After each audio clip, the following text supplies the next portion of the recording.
நல்ல ஹேண்ட்பேக் வாங்கி வந்து ஒவ்வொரு நாளும் நல்ல நிகழ்வுக்கு சென்றேன். எல்லா நிகழ்விலும் கண்களை துளைத்தது அது. வெள்ளி நிறத்தோலில் கற்கள் பதிக்கப்பட்டிருந்தது. அது என் ஆன்மாவின் நிறத்தை ஒத்திருந்தது. தங்கையை போல அதில் முகப்பூச்சு வண்ணங்கள் எடுத்து செல்லவில்லை.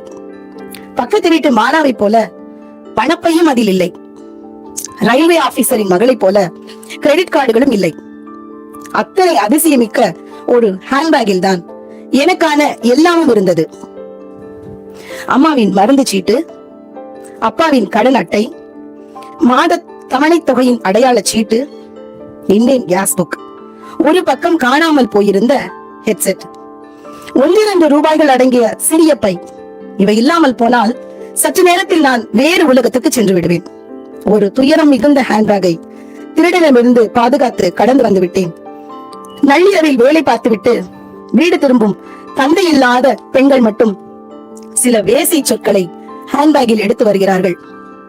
இத்துயரம் மிகு ஹேண்ட்பேக்கை யாராவது திருடி இருக்கலாம்.